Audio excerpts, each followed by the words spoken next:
মাঝে মাঝে একঘেয়ে ব্যস্ততার জীবনকে জোর করে সরিয়ে রেখে হঠাৎ করে উদ্দেশ্যহীনভাবে বেরিয়ে পড়লেও মন আনন্দে নেচে ওঠে বইকি। আজ সেরকমই এক উদ্দেশ্যহীনভাবে যাত্রা করছি ডায়মন্ড হারবারের দিকে। বলা ভালো, আমাদের এক বন্ধুর চেনাশোনা ডাক্তারবাবুর সিনিয়র সিটিজেনদের ফ্রি হেলথ চেক আপের ক্যাম্পে বিশেষ অতিথি হয়ে সপরিবার মিলে গমন। ওই আর কি, বিশেষ অতিথি হয়ে উপস্থিতি এবং সঙ্গে একরাশ সবুজের মধ্যে অবগাহন। ডাক্তারবাবু ব্যক্তিটি বড্ড ভালো, কোনো প্রকার আতিথেয়তার ত্রুটি যাতে না হয় তার জন্য আমাদের ডায়মন্ড হারবার স্টেশনে নিজের গাড়ি পাঠিয়ে আমাদের নিজের গ্রামের বাড়িতে নিয়ে যাওয়া থেকে শুরু করে ফেরার সময় গাড়ি করে পৌঁছে দেওয়া পর্যন্ত কোনো প্রকার অভ্যর্থনার ফাঁকি ছিল না। এখন আমরা তারই গাড়ি করে ডায়মন্ড হারবার রোড ধরে নীলা গ্রামের উদ্দেশ্যে রওনা দিচ্ছি। সাথে আমাদের বন্ধু সৌম্য ও তার ছেলে রয়েছে। গাড়িটি এখন সরিষার দিকে যাচ্ছে। সত্যি গাড়ির দুপাশ দিয়ে যখনই দেখছি একেবারে সবুজ পৃথিবীর মধ্যে যেন অবগাহন করছি। আসলে গাছপালা যতই আমরা দেখছি ততই মনে হচ্ছে যে এই গাছপালা কেটেই আমরা আজ শহর গড়ার জন্য সমস্ত অরণ্যকে ধ্বংস করছি। তা যাই হোক, আমাদের গাড়ি যখন খুব দ্রুতগতিতে ছুটছিল তখন মাঝে মাঝে বিপরীত দিক থেকে আসা দূরপাল্লার বাসের হর্ন বুঝিয়ে দিচ্ছিল আমরা চেনা পরিচিত শহরের বাইরে এসেছি। শুধু তাই নয়, রাস্তার মাঝে মাঝে দেখা মিলছিল রিক্সা ভ্যানের, মালবোঝাই লরির, অসংখ্য ডাব, খেজুর, তাল গাছের সারিরও।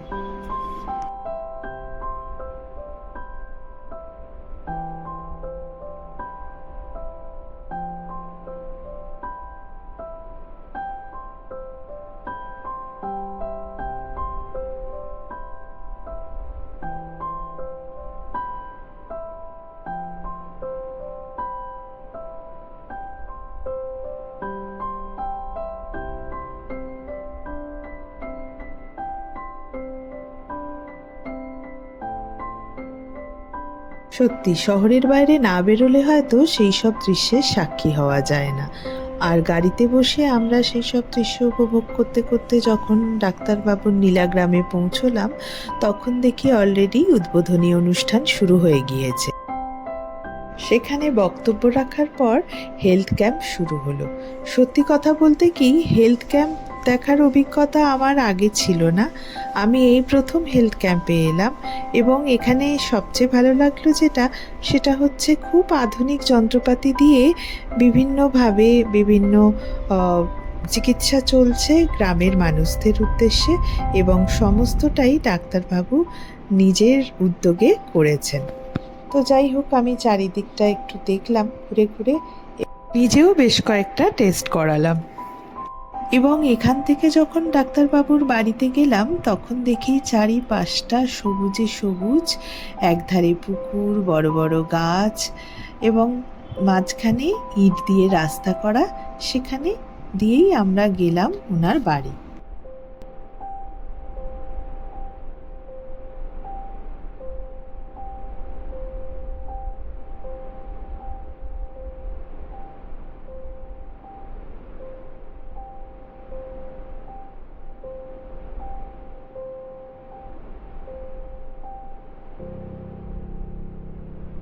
যেখানে আমরা সবাই মিলে জলখাবার খাবার পর নিজেরাই ঠিক করলাম একটু গ্রাম দেখার উদ্দেশ্যে টোটো নিয়ে বেরোবো।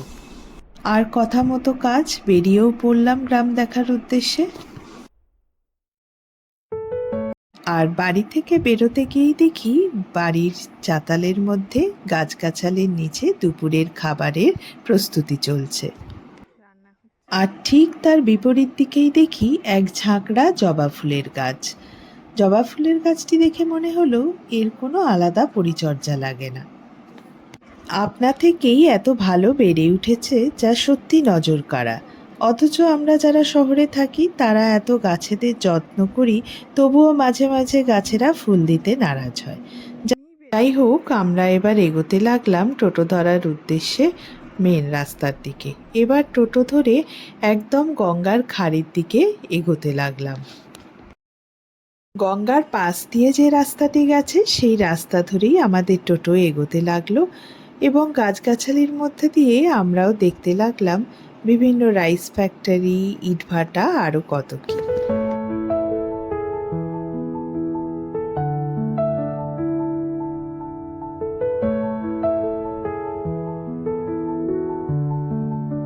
আর টোটোতে বসে যখন দূরের আকাশটা দেখছিলাম, তখন মেঘে ঢাকা আকাশটা প্রায় গঙ্গা নদীর রং নিয়েছিল।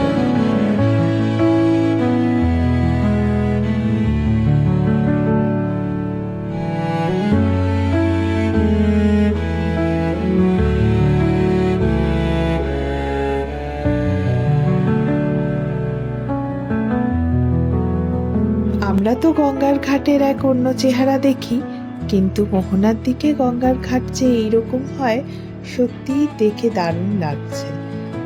সবুজে সবুজে ঘেরা পুরো ঘাটটা, মাঝখানে বেশ এরকম একটা অশ্বত্থ গাছ। আমরা সেখানে টোটোটাকে দাঁড় করিয়ে সবাই মিলে নেমে পড়লাম এই গঙ্গার ঘাট দেখার উদ্দেশ্যে। পুরো এলাকাটাই এতটাই নির্জন এবং নিশ্চুপ ছিল যে সকালের দিকেও ঝিঝি পোকার আওয়াজ পাওয়া যাচ্ছিল। কোথাও আবার গঙ্গার জলও ঢুকে এসছে। ওইদিকে দেখলাম একটা নতুন মন্দির গড়ে উঠছে। এদিককার বালিগুলো দেখলাম সাদা সাদা। আমরা এই পাড় ধরে বেশ কিছুটা নামার চেষ্টা করলাম। বড়রা সবাই না নামলেও বাচ্চারা কিন্তু নেমে গিয়ে নিজেদের মতো খেলাধুলা করছিল। আর এদিকে অপূর্ব প্রাকৃতিক সৌন্দর্যকে আমি আমার মুঠো ফোনে বন্দি করলাম। চারিদিক দেখে মনে হচ্ছিল কেউ যেন রং তুলি দিয়ে খুব ভালো করে এঁকে রেখেছে।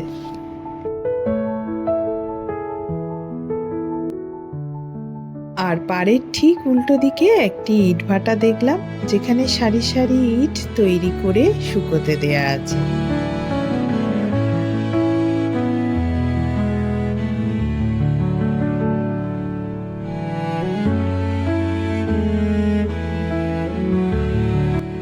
আরেকটু এগোতেই দেখি ছোট ছোট কাশফুল ফুটে আছে। চারিদিকের পরিবেশ দেখে তো কোনোভাবেই মনে হচ্ছিল না যে মে মাস, মনে হচ্ছিল যেন শরৎ আসন্ন।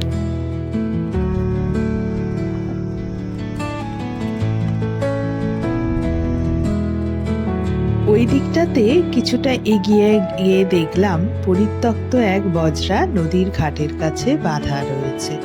তার সামনে হোগলা ঘাস ও আকন্দ ফুলের গাছও রয়েছে। যাই হোক, সেসব দেখে আমরা ডাক্তারবাবুর গ্রামের বাড়িতে গিয়ে দুপুরের খাবার খেয়ে বেরিয়ে পড়লাম ডায়মন্ড হারবার জেটি দেখার উদ্দেশ্যে। কারণ কোনোদিনই এদিকটায় খুব একটা আসা হয়নি, তাই যখন এসছি তখন সুযোগটা আর হাতছাড়া করলাম না।